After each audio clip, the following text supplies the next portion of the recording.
My name is Joe Goldman, and this is my presentation of my interview with a mainstream teacher who has a behavior student in her classroom. First, a brief background on this teacher. She has over 20 years of experience teaching at every level of the elementary and is currently teaching a first grade classroom. My first question for this teacher was, what are her students' behaviors? Um, the most basic is an outright work refusal, which is also accompanied by violent interactions with peers, such as kicking and hitting, punching, and pinching and shoving. Also, there are verbal outbursts that are very heavily laced with profanity. Obviously, this is a problem for a first grade classroom, as many of those students have not heard that type of language. My next question for her was, how did she learn about her students' behaviors? At the school that she works at, there's a very close connection between all the grade levels, and her first uh, thing that she did was have conversations with the students' kindergarten teachers from the previous year. That was her most important thing that she said that she did as she learned several things that were successful in that classroom and several possible triggers. Another path that she took was close contact with parents.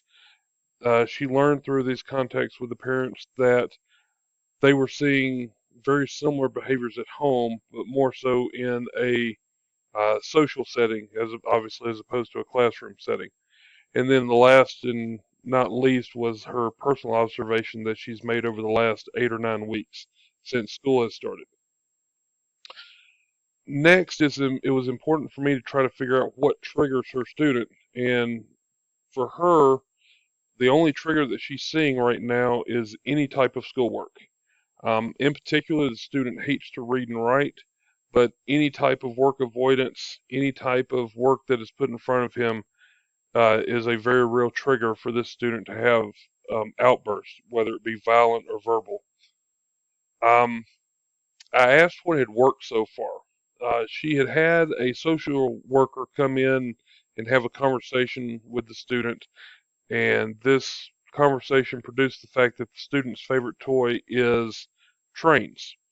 And so they developed a basically a point sheet where when the student was able to fill out so many points that he would be able to go next door into an empty classroom and play with a train set that had been set up for him.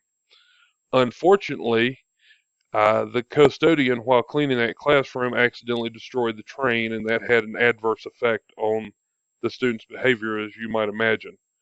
They have since repaired the train track, and they have set it up now where the student has to achieve slightly higher points to reach his goals.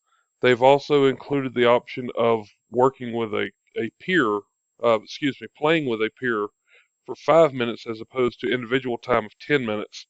And this has not necessarily worked well because the student has figured out that obviously 5 minutes is not nearly as long as 10.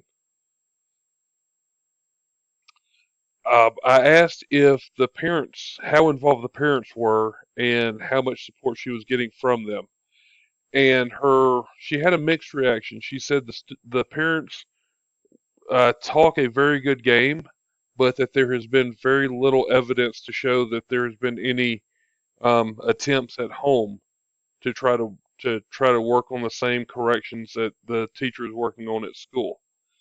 And she seemed very disappointed by that there was very little follow through on the parents' behalf.